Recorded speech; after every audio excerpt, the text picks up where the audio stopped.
महीने का था राबिया। 3 महीने बाद मैंने कहा 1 मिनट, इन 3 महीनों में मेरी भूख मर गई, मेरी प्यास मर गई, मैंने अपने बच्चे के साथ खेला नहीं, मैं कर क्या रही थी?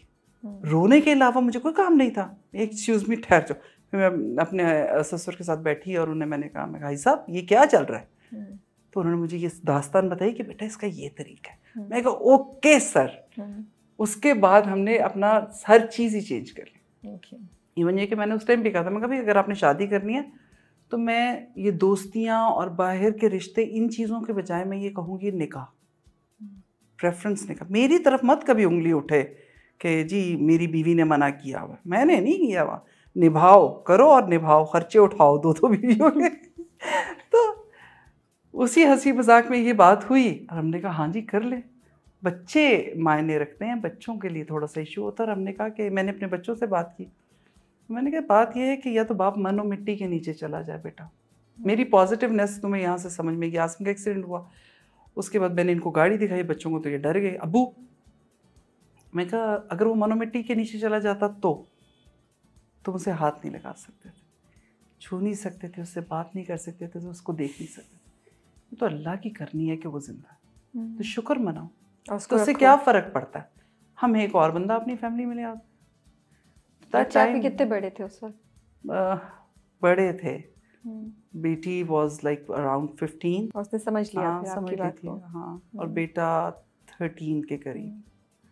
तो ही सेट के, और मेरे बेटे ने सवाल किया था, और हम दोस्ती आदमी में बात करते हैं, तो उसने कहा अगर औरत तुझे कोई फ़र्क नहीं पड़ता तो ठीक है, लेकिन मैं तुझे रोता है मैं ना देखूँ। मैंने कहा हाँ मैं नहीं रोती।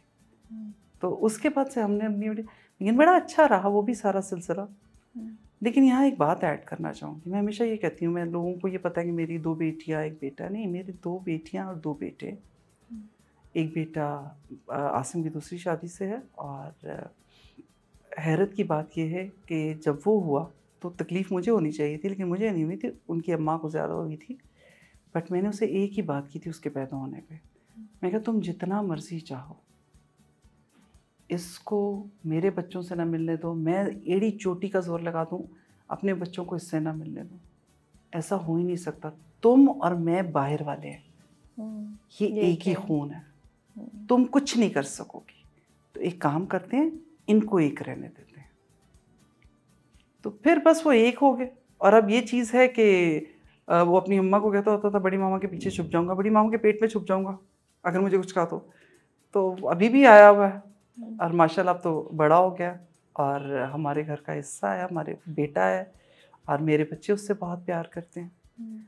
एंड ये बात मैं ज़रूर उन सारी बहनों से कहना चाहूँगी कि जो अपने बच्चियों के लिए और अपने बेटों के लिए, अपनी औलाद के लिए स्टेप आउट नहीं करती घर से और बहुत मुश्किल ज़िंदगियाँ गुजारती हैं, या चलो अगर कर भी लेती हैं तो अपने बच्चों के बारे में सोचती हैं, कभी ये सोचें कि उस बच्चे का क्या कसूर है?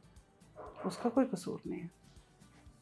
अगर हम अपनी औलाद के लिए आसानियाँ चाहते हैं और हम चाहते हैं कि अल्लाह राज़ी रहे हमसे, हम किसी के देनदार ना, तो उस बच्चे को गले से लगाएं, उसको दिल से लगाएं।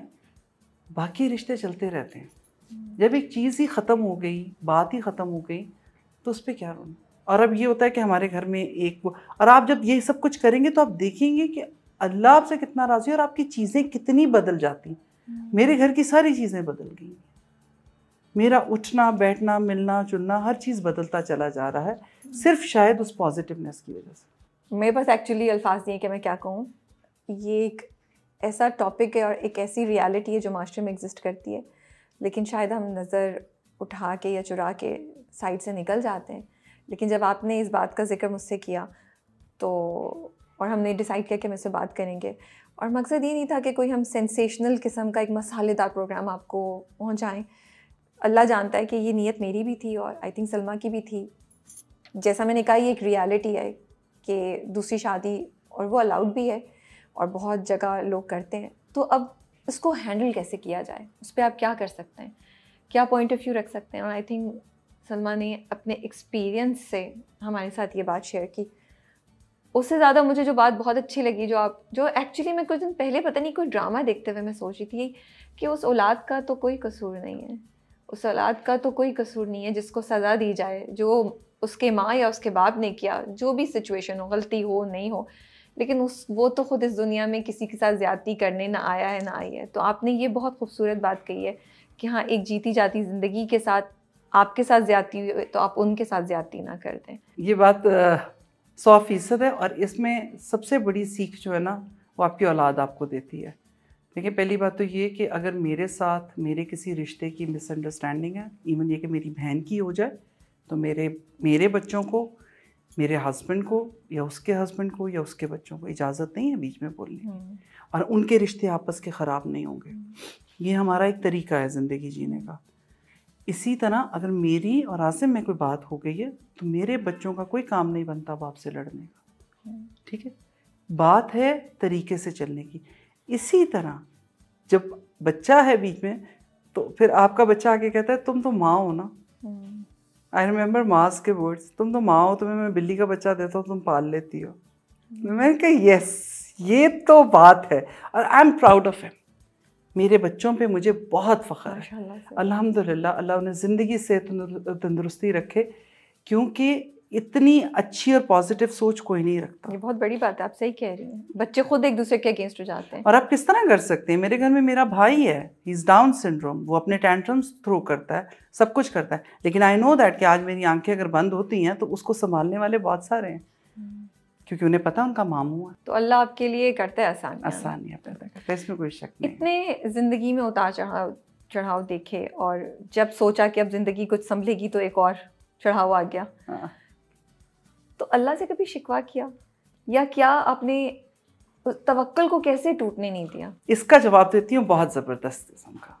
जितने लोग मुझे जानते हैं, जितने लोग मुझसे मोहब्बत करते हैं, पहले तो उन सब का शुक्रिया आज फूशिया के इस प्लेटफॉर्म से। और आपकी दुआओं का देना मैं नहीं दे सकती, लेकिन आज आपको एक बात ज़रूर बताऊंगी कि आपका अमल, आपके वालिदैन का अमल, उनका किया हुआ आप कैसे समेटते हैं, तो उस चीज़ पे ज़रूर बताऊंगी तवक्कल क्या है और दुआएं मांगने का अंदाज कैसा। बहुत सारे लोग जानते हैं, 2 साल पहले मेरे बेटे का एक्सीडेंट हुआ जी, जिसने मज़ीद मुझे बदल दिया। मैं उस वक्त बहुत कुछ कर रही थी, आई वॉज डूइंग, मतलब मैं इस्लामाबाद जा रही हूँ, आ रही हूँ, प्रोजेक्ट्स थे, रेडियो चल रहा है, कमर्शियल्स आ रहे हैं, एंड आई एम हैप्पी। मैंने प्लान कर लिया था, ये करना है, ये करना है, ये भी हो जाएगा, ये भी हो जाएगा। एट द सेम टाइम मेरी बेटी की जॉब हो रही थी दुबई में, उसने वो प्लान किया था। बेटा मेरा कह रहा था मैं थाईलैंड जा रहा हूँ, मेरे दोस्त का बिजनेस है, मैं भी उसके साथ मूव कर रहा हूँ, पैसे लगा रहा हूँ। एंड अचानक उसका एक्सीडेंट हो गया सुबह सुबह, और जो जनवरी 25 की बात है, और ज़िंदगी लम्हों में रुक गई और समझ नहीं आई। मैंने एक रात पहले ये बात सोची थी कि अल्लाह, रजब का महीना चढ़ने वाला, पता नहीं मैंने अपने बच्चों को इतना टाइम नहीं दिया, ये पढ़ते भी हैं या नहीं पढ़ते, इन्हें अल्लाह पाक तेरा पता भी है या नहीं पता, इन्हें तवक्कल, इन्हें तेरे पे कितना ईमान है मैं नहीं जानती, तू मेरी मदद फरमा।